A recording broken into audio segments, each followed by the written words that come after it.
Magandang umaga po sa inyong lahat. Our gospel today is a continuation from yesterday's gospel. And you know, one time I had a small talk with a priest much older than me.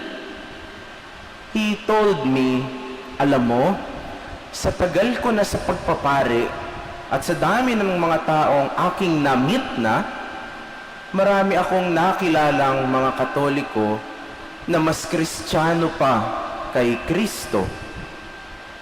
Sabi ko, ha? Ano pong ibig sabihin nun? Siyempre, it's a play of words. Mas Kristiyano pa kay Kristo. At yun po bang mga Katoliko na sobrang higpit sa kanilang pananampalataya?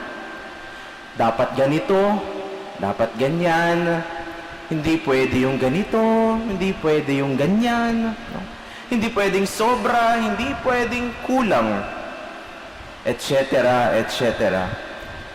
There are just so much rules and regulations to be followed up to the smallest detail. At pag hindi mo yun nagawa, at magkamali ka ng kahit kaunti, diretso ka sa impyerno. Masama ka na agad na tao, at bawal ka nang tumanggap ng Holy Communion.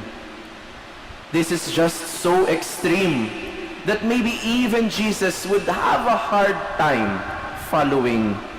Kaya, nagiging mas Kristiyano pa kay Kristo. May mga kilala po ba kayong ganyan?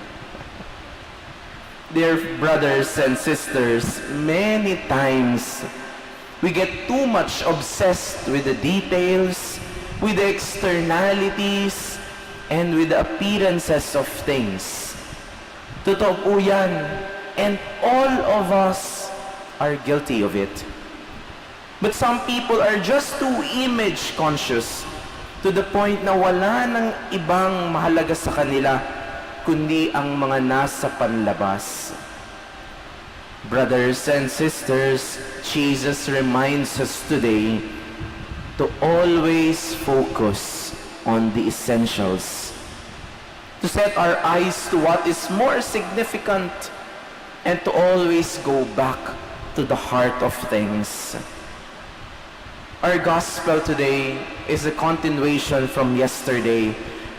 Parang galit na naman si Jesus.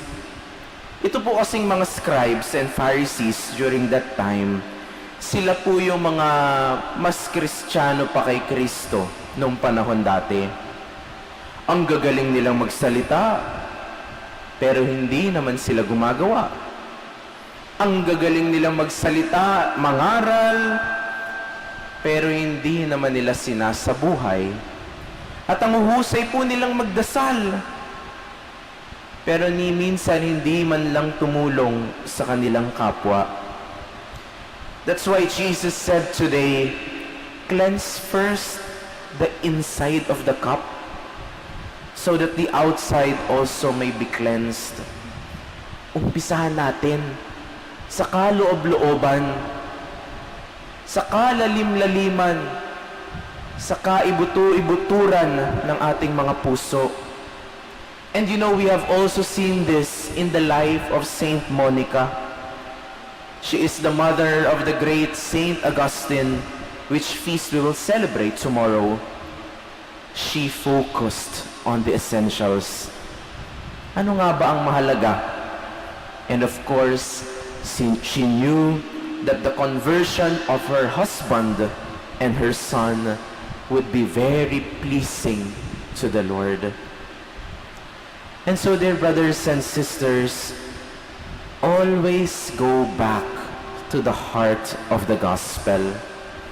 Simple lang naman po, to love, to be merciful, to be compassionate. Madali pong sabihin ang mga ito, pero sa katotohanan at sa totoong buhay, mahirap po ito. However, with these things, I think that we will become true Christians patterned after Christ. Hindi lang tayo magiging mas Kristiyano pa kay Kristo, pag ginawa natin ang mga ito, magiging Kristiyano tayong tumutulad kay Kristo. Amen.